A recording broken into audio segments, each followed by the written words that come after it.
Good evening po, Loaded. Ako nga po pala si Janverlo M. Cantera, taga Tensigara.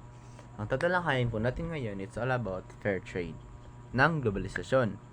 So, ano nga ba ang fair trade at kung ano yung mga epekto nito sa ating globalisasyon? At kung ano naman yung mga positibong epekto at negatibong epekto nito sa ating globalisasyon? So, yeah, let's start! So, first is ano nga ba ang fair trade? So, ang fair trade ay may malaking papel sa ating globalisasyon. Kasi nagtataguyod dito ng mga prinsipyo ng katarungan, pagkakapantay-pantay, at sustainabilidad sa pandaigdigang kalakalan. Maraming benepisyo ang fair trade sa ating globalisasyon, kagaya ng yung pagkakapantay-pantay ng mga producer at yung mga kumukuha ng kanilang mga products or iba't ibang bagay like serbisyo o kahit ano pa at iba pa. So ang epekto naman ito sa ating globalisasyon ay yung pagpapabuti ng kalagayan ng mga producer at manggagawa. So dahil sa fair trade, nagtataguyod dito ng patas na presyo at mas mahusay na mga kondisyon sa pagtatrabaho at nakakapagbuti ito ng kalagayan ng mga producer at manggagawa sa mga bansang umuunlad. Dahil sa fair trade, maraming bansa ang umuunlad dahil dito. Kasi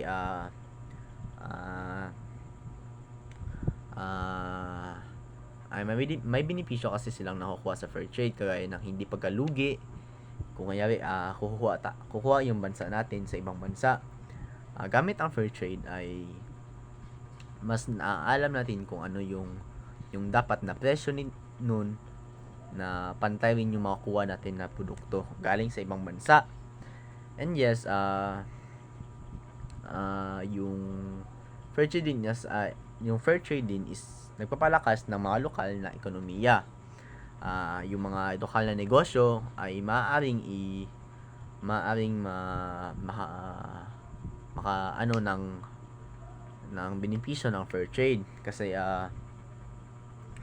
nakakapaglikha o nakakapagbigay ng oportunidad din ito sa mga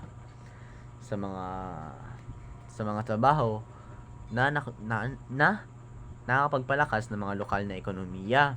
So dahil sa fair trade, maraming lokal na negosyo ang hindi nalulugi at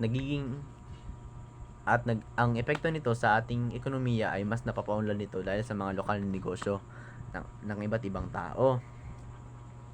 And yes, ang fair trade din is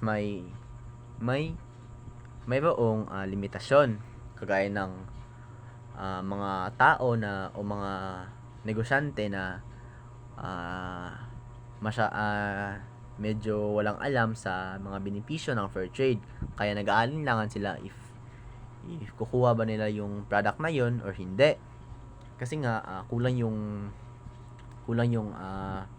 knowledge nila about sa fair trade. So yeah, mas mahalaga talaga na alam natin kung ano yung mga benepisyo ng fair trade para makaapekto din ito sa ating ekonomiya at sa ating sariling pamumuhay.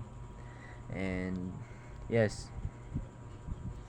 ang negatibong epekto naman ito sa ating globalisasyon ay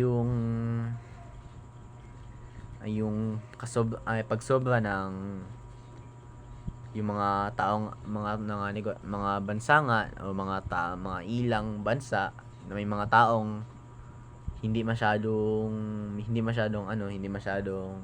wala masyadong alam sa fair trade, ay maaari silang malugi.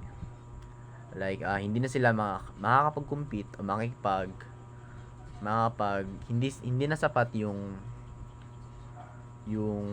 gastos nila sa mga production dahil nga wala silang masyadong alam sa fair trade. So maaari silang dayain o maaaring magkakaroon ng hindi pagkakapantay-pantay sa kanila. And dapat balaga talaga sa mga tao sa isang bansa o sa iba't ibang bansa na alam yung mga benepisyo ng iba't ibang aspeto ng fair trade o iba pa. And yes, yun lamang po. Maraming salamat.